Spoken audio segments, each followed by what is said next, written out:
present For the Record. Just ahead, rising drug deaths in Wisconsin, plus by 2053, this model sees us suffering extremely dangerous temperatures. an escalating threat of dangerous heat waves. But first, People had hours to contemplate that before leaving Afghanistan.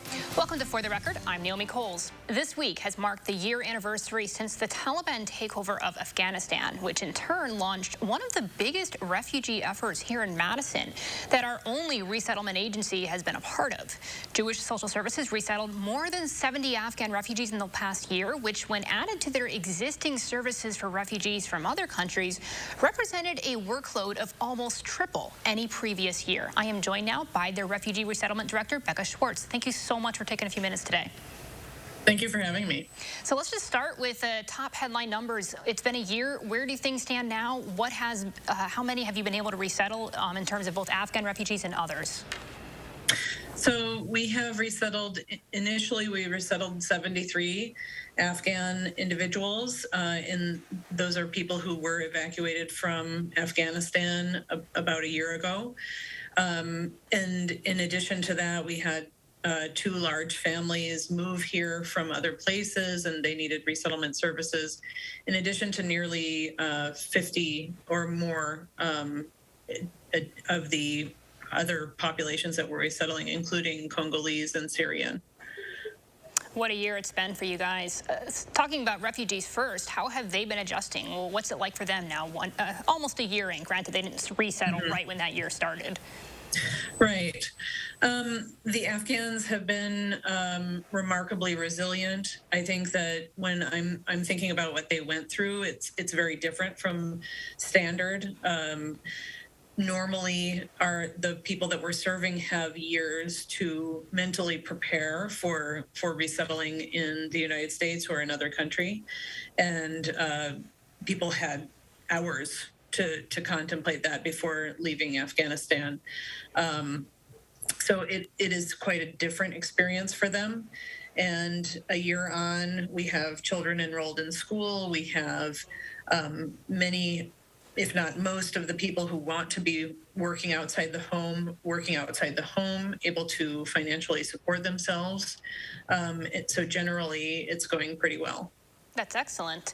What about any ongoing challenges and struggles?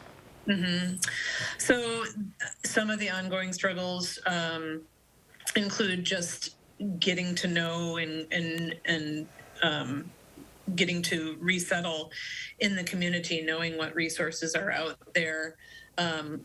It takes much longer than a year for people to learn English, for example, to be able to navigate the community. In addition, we have people who are still in some sort of limbo with their immigration legal status.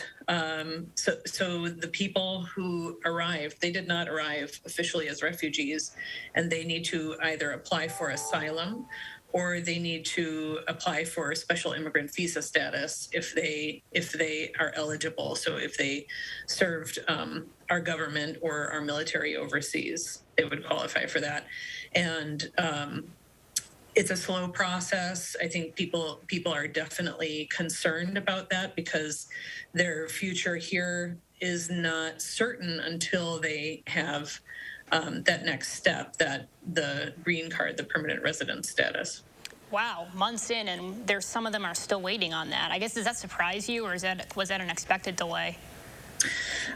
Nothing is expected with this. Like I said, this was a totally different process, something that we had never, the whole system in the United States for resettlement, we had never before gone through something like this and worked through something like this. So honestly, we didn't know what to expect.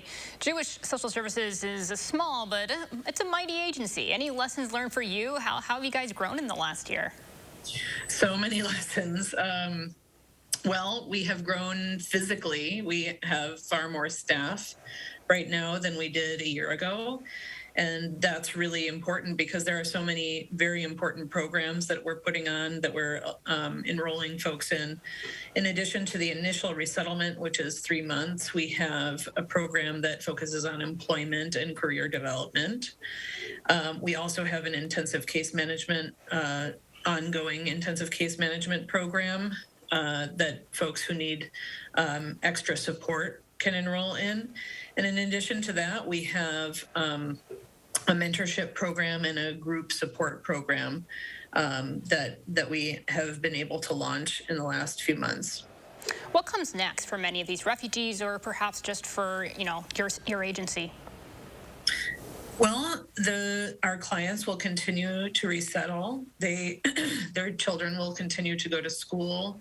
They will continue to work and become established in the community, learn English. It's a slow process, and sometimes it's frustrating for folks. But we started resettling people over 5 years ago, so we're seeing some huge success stories from people who have been here not even that long.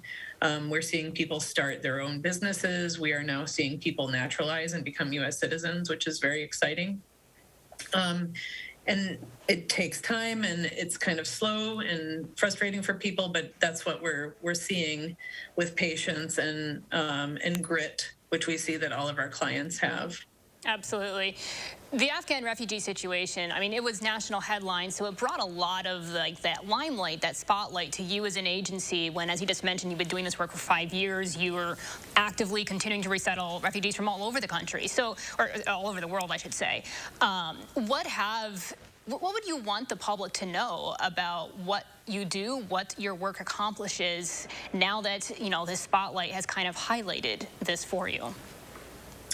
What I would want the public to know is that this is happening. A lot of people don't know that we're resettling, these populations in Madison. This is happening. People are becoming our neighbors. They're making Madison a much richer place, both economically and in terms of culture. And it's exciting to be a part of that. And if people want to get involved in volunteering or supporting financially, we welcome that. Absolutely. And one last question, actually, I should ask as well. Obviously, we were in an international crisis a year ago. Much like a year ago, we have another one going on in another part of the world. Ukrainian refugees. Our station has covered a number of their stories coming to the Madison area. Is there any ways that JSS is starting to kind of step in and help them as well? Yes, we actually have a Russian speaker on staff, and so we're able to easily serve Ukrainian population. And we were also relatively recently awarded a grant with which to serve Ukrainians. Again, similar to the Afghans, it's using the humanitarian parole status, immigration status, which is actually not. It's not an immigration status. It's a temporary status for up to 2 years in order to provide temporary refuge for people. Normally, that population is not eligible for any kind of benefits. And we're able to now serve Ukrainians and assist them in getting enrolled in benefits, assist them in eventually finding work so that they can support themselves while they're here temporarily. Absolutely. All right, Becca, I know it's a busy day for you. Thank you so much for fitting me in. Thank you. All right, when we come back, a dangerous rise in drug deaths across Wisconsin.